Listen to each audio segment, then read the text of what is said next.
110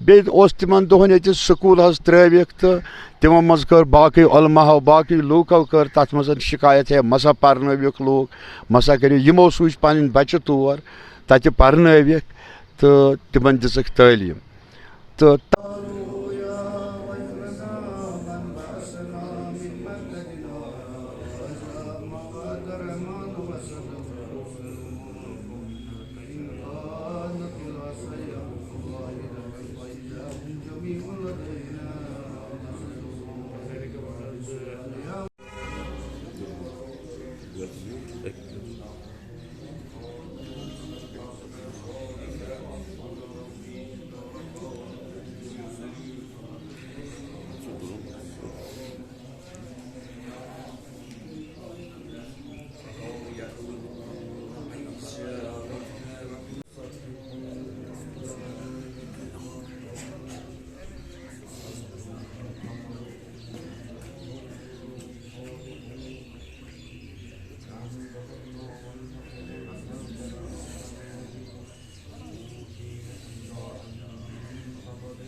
دارا و سکندر سے وہ مرد فقیر اولا، دارا و سکندر سے وہ مرد فقیر اولا ہو جس کی فقیری میں بوئے اسد اللہ ہی۔ آج ویلی آبزرور کی ٹیم اس مرکز پر پہنچی ہے جہاں وادی کشمیر کے عظیم علمی خاندان کے عظیم بزرگ مدفن ہے۔ سید سالار انجم حضرت امیر کبیر سید علی ہمدانی علیہ رحمہ کے ساتھ ہمراہ دوسری بار جب وارد کشمیر ہوئے تو بہت سے عظیم بزرگ ان کے ساتھ وارد کشمیر ہوئے۔ انہی عظیم بزرگوں میں 3 عظیم بزرگ جو مسلک اثنا عشریہ سے تعلق رکھتے تھے وہ بھی وارد کشمیر ہوئے۔ ان میں آغا سید حسین قمی علیہ رحمہ مدفن زینگیر، قطب العارفین سید سلطان حیدر قلندر کبروی، جد امجد موسوی سادات جو خانقاہ معلیٰ میں دفن ہے شمسواری، اور ایک اور عظیم المرتبت بزرگ ہستی ان کے ساتھ جو تھی، حضرت ملا عالم انصاری علیہ رحمہ۔ ان تینوں بزرگوں نے یہاں کافی دین حق کی خدمت کی، ترویج و یعنی ان کے قیام تمام چیزوں کو آگے لے جا۔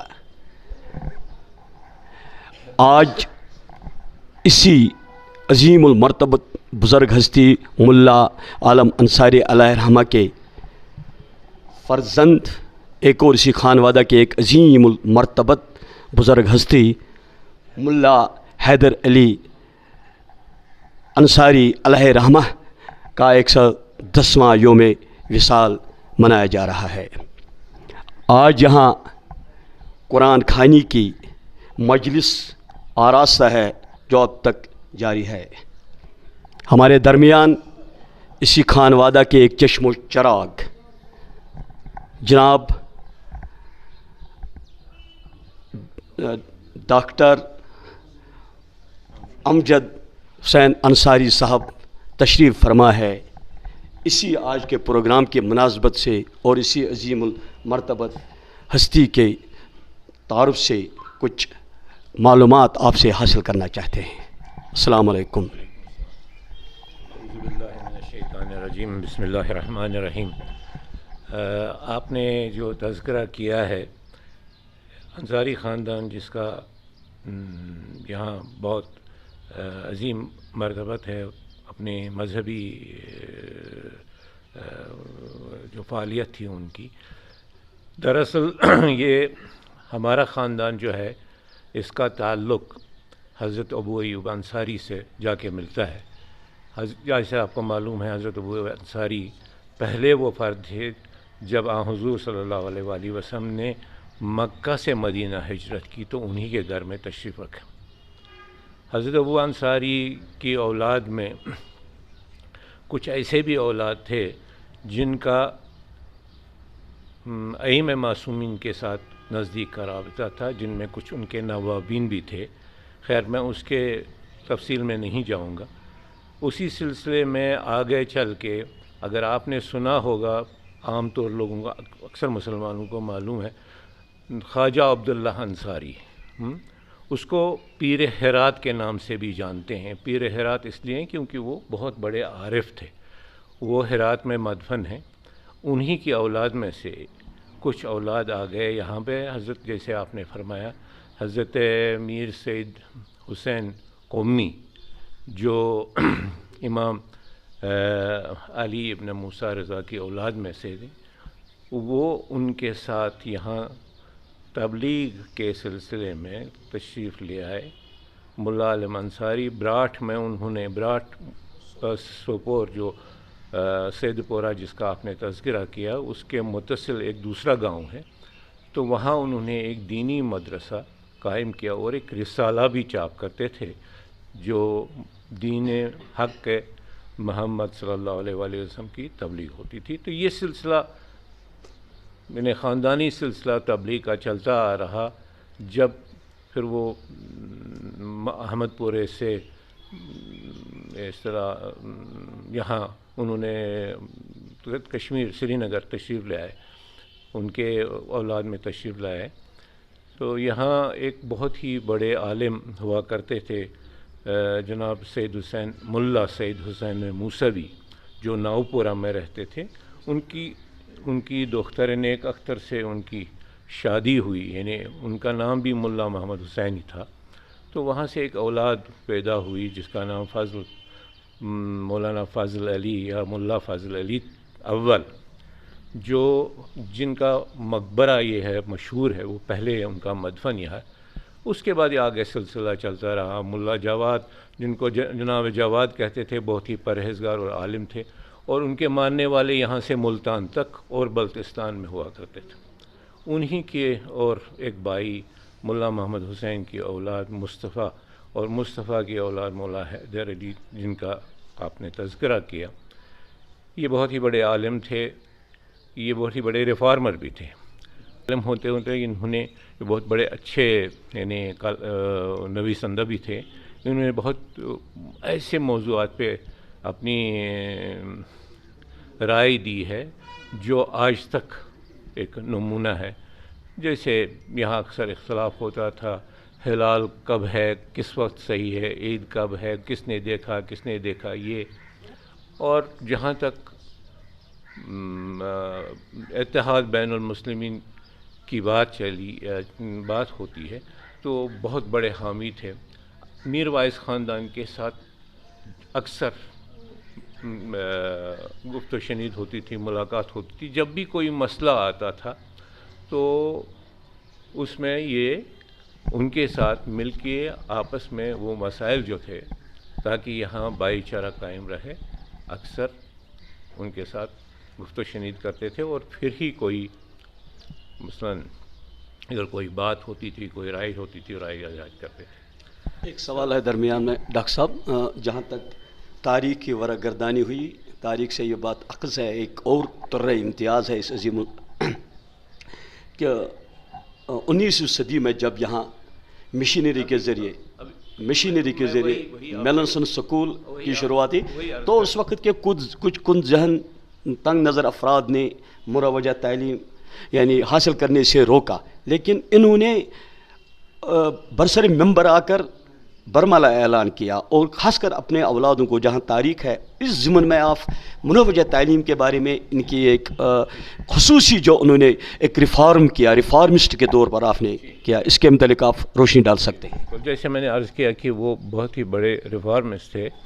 یہاں ٹنڈل بسکو نے اسکول کھولا فتح قدل میں، تو جب ان کو پتہ چلا تو انہوں نے اس وقت بھی میر وائس خاندان سے مل کے کہا کہ اس کا کوئی سدباب ہونا چاہیے کہ ہمارے بچوں میں بھی مروجہ تعلیم کا رواج ہونا چاہیے. تو اس وقت میر وائس خاندان نے نصرت الاسلام کے نام سے ایک جماعت بنائی جس کا نتیجہ اسلامیہ اسکول ہے، اور خود بھی ان کا بھی ایک بہت ہی زبردست، ہمارے پاس اسناد موجود ہے، خود بھی یہ چاہتے تھے کہ ایک مدرسہ یہاں مدارس باشیں، یہ مطلب ہونے چاہے مروجہ تعلیم کے جس میں دونوں تعلیم دی جائے، مذہبی وہ مروجہ تعلیم. اور انہوں نے امامیہ مشن نام سے ایک انجمن بنائی جس میں بہت سارے لوگ شامل تھے، اور شوق تھا کہ یہ بھی اسکول اپنا چلے، لیکن بے وقت موت کی وجہ سے یہ مشن کمپلیٹ نہیں ہو سکا. لیکن اس لیے کہ یہ پریکٹیکلی دکھانا لوگوں کو کہ مروجہ تعلیم کتنی ضروری ہے. اپنے بچوں کو، 2 بیٹوں کو، خاص کر ایک ہمارے ایک چچا یعنی ان کے ایک فرزند تھے محمد عباس، جن کا بھی یہاں یہ قبر یہاں بغل میں ہے، ان کو ایک مدرسے میں انہوں نے بھیجا جہاں وہ عربی پڑھاتے تھے اور خود بھی انگریزی سیکھتے تھے. اور عجیب بات ہے، ان دنوں کوٹ پتلون پہننے یا ٹائی پہننے کا رواج نہیں تھا، لیکن ان کو ترغیب کرتے تھے تم پہنو تو لباس میں بھی لگنا، یعنی ٹائی سے کوئی غیر مسلمان بن جاتے ہیں تاکہ یہ ظاہراً دکھے کہ نہیں یہ بھی ایک متجدد ہیں، یہ بھی مروجہ تعلیم. تو اس میں انہوں نے بہت سارے ریفارم کیے، جو آپ نے جس کا تذکرہ کیا یہ ایک ان کا ریفارم تھا.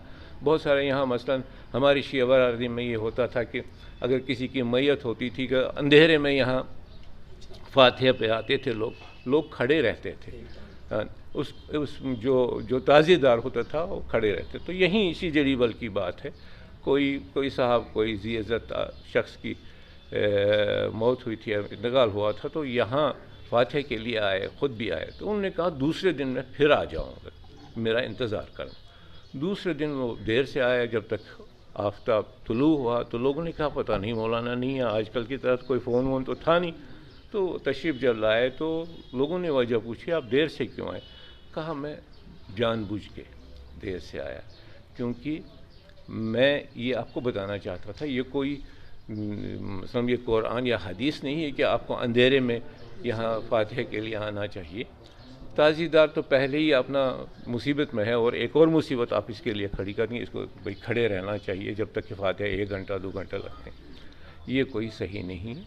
تازی دار کو بیٹھنا چاہیے، آفتاب طلوع کرنے کے بعد آپ آئیے، آرام سے فاتحہ پڑھیے اور چلے جائیے. یہ ایک بہت پرانی رسم تھی. ایسی بہت سارے رسومات تھے یہاں پہ، تو جو انہوں نے اپنی علمی شخصیت دلائل سے لوگوں کو وہ بتا دیا کہ یہ صحیح نہیں ہے. بہت ہی اچھے مقرر بھی تھے, تقریر بھی بہت اچھی کرتے تھے. تو اکثر لوگ ان کی بات سننے کے لیے بہت شوقین ہوتے تھے کہ جہاں بھی وہ جائیں وہ ان کی بات سنیں. مسلمان کو چھوڑ کے ہندو بھی ان کو بہت مانتے تھے. بہت سارے ہندو جو ہیں وہ ان کے پاس جا کے تعلیم, عربی تعلیم اور باقی چیزیں بھی حاصل کرتے تھے. ان کے ہاں باضابطہ گھر میں ایک کلاس چلتی تھی جہاں پہ اکثر لوگ آ کے حدیث, قرآن, عربی جو مسائل ہوتے تھے وہ سنا کرتے تھے.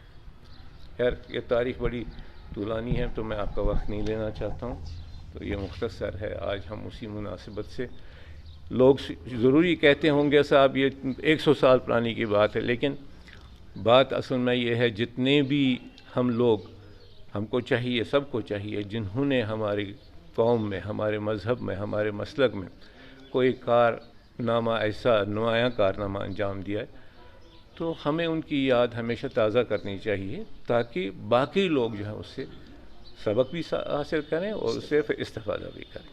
شکریہ.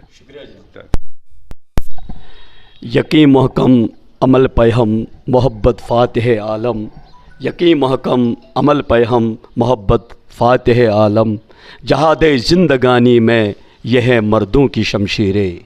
کوئی اندازہ کر سکتا ہے اس کے زور بازو کا, کوئی اندازہ کر سکتا ہے اس کے زور بازو کا, نگاہ مرد مومن سے بدل جاتی ہے تقدیریں.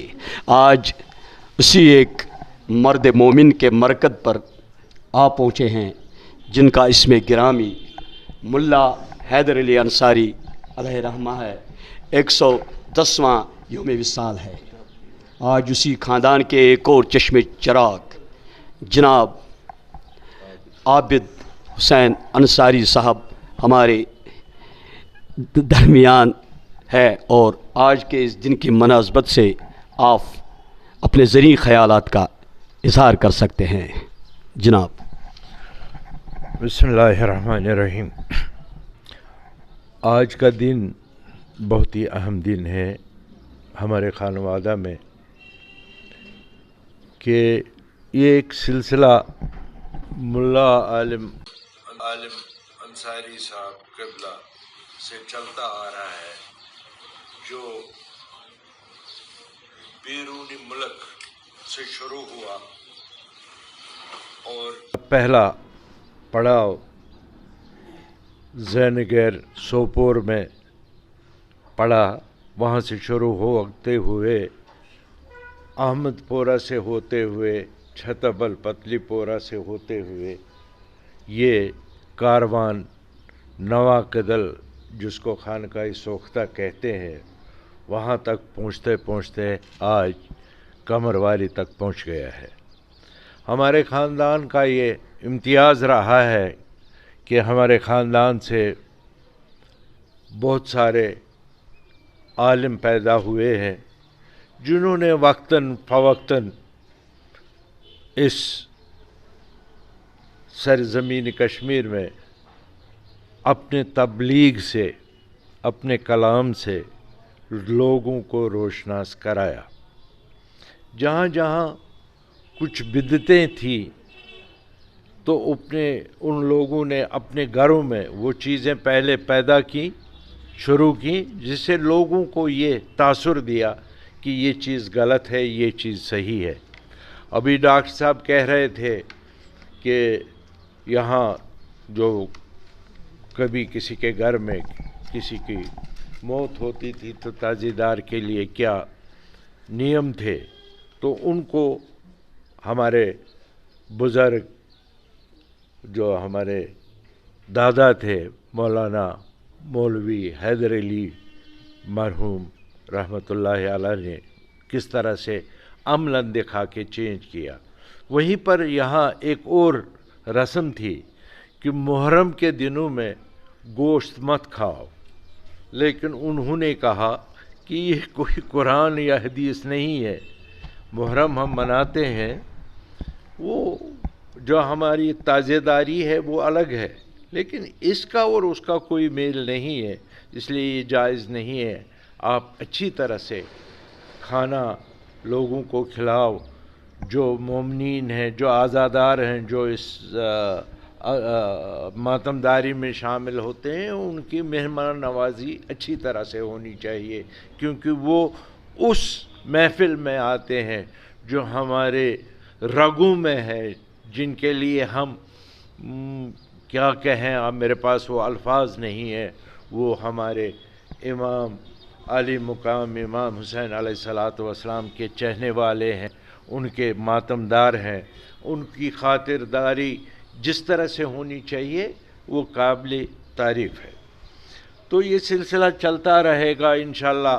ہم خدا سے دعا کرتے ہیں خدا ہمیں توفیق دے، جس طرح سے ہم نے سید حسین قطبی علیہ رحمہ کے وقت سے یا ایران سے لے کر، جیسے کہ ہمارے ڈاکٹر صاحب نے بھی کہا کہ ہمارا سلسلہ کہاں سے شروع ہو گیا، وہاں سے لے کر آج تک ہم دینی خدمت کرتے رہے ہیں. انشاءاللہ امید ہے کہ آئندہ بھی یہ خدمت انجام دیتے رہیں گے. ایک سوال پوچھتے پوچھتے مجھے ڈاکٹر امجد صاحب سے پوچھنا تھا، رہ گیا، لیکن دراصل اس کا جواب آپ کے ہی مقدر میں تھا کہ سوال آیا کہ وہ میلنسن ویلنسن سکول یعنی مروجہ تعلیم، آج آپ مروجہ تعلیم حاصل کرنے میں بہت ریشو کم پایا جاتا ہے، پرسنٹیج کم ہے. ابھی اس میرٹ کو ٹچ نہیں کیا اس مسلک نے مروجہ تعلیم کے لیے. آپ جاتے جاتے کوئی پیغام یا کوئی اصلاح چاہتے ہیں اس بارے میں، یا اپنی جانب سے اور کوئی پیش رفت کرنا چاہتے ہیں اس کے لیے؟ جی میں بتاؤں گا. یہ ہر دور میں ہوا ہے. ابھی ڈاکٹر صاحب نے جیسا بتایا کہ ہمارے تعلقات میر ویس خاندان کے ساتھ پہلے بھی تھے، الحمدللہ آج بھی ہیں، لیکن حالات کچھ ایسے ہوتے ہیں، کبھی ایسا لگتا ہے ظاہری طور پر دوری ہے، لیکن دل ہمارے دور نہیں ہے. اور میر ویس خاندان سے ہمارے تعلقات پہلے کے تھے، ہمارے بزرگوں کے تھے، وہ تو رہیں گے.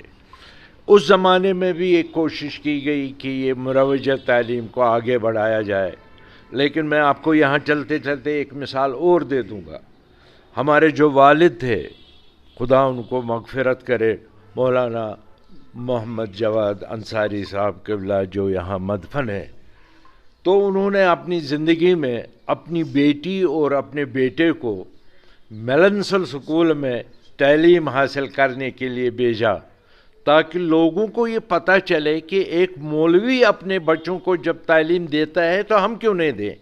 لیکن بدقسمتی ہے اس وقت کے کچھ لوگوں نے اس کو غلط تاثر میں پیش کیا، یہاں تک کہ انہوں نے عراق میں ایک خط لکھا کہ یہاں ایک مولوی ہے جو اپنے بچوں کو مروجہ تعلیم دیتا ہے، انگریز بنانا چاہتے ہیں، کیا یہ جائز ہے یا ناجائز ہے؟ لیکن جواب وہاں سے آیا کہ مروجہ تعلیم حاصل کرنا ناجائز نہیں ہے. ہماری کوشش رہے گی، ہماری کوشش ہے. اب دیکھیے، چونکہ میں یہاں 17-18 مہینے MLA رہا، یہاں سٹی میں اتنی تعلیم کی کمی نہیں ہے جتنے دیہاتوں میں ہے. اگر آپ وہاں دیکھیں گے، ہمارے مولانا عمران رضا انصاری صاحب نے کوشش کی ہے، جہاں سے ان کے نمائندے چنے گئے، ہر جگہ سکول کھلے، ہر دیہات میں سکول کھلے اور لوگوں کے بچوں کو تعلیم حاصل ہو. ہماری کوشش رہے گی زیادہ سے زیادہ بچوں کو مروجہ تعلیم. ابھی میں کل ہی ایک گاؤں میں گیا تھا جو بہت ہی پچھڑا گاؤں ہے، جس کا نام گنڈی ابراہیم ہے، بہت ہی پچھڑا ہوا گاؤں ہے. تو یہ سن کر مجھے تعجب ہوا کہ وہاں کی کچھ لڑکیاں MA BEd کیے ہوئے ہیں. یہ تو سب سے بڑی اچیومنٹ ہے ہمارے قوم کی. یہ سب سے بڑی اچیومنٹ ہے کہ ایک دیہاتی لڑکی جس کے پاس ایونیوز نہیں ہے لیکن MA BEd وہ کر گئی. یہ بہت ہی قابل تحسین ہے. شکریہ جناب. بس جاتے جاتے یہی شعر میں اقبال علیہ رحمہ کا پیش کر کے کنکلیوڈ پر جا رہا ہوں. میں اکیلا ہی چلا تھا جانب منزل مگر، میں اکیلا ہی چلا تھا جانب منزل مگر، لوگ چلتے آ گئے اور کارواں بنتا گیا.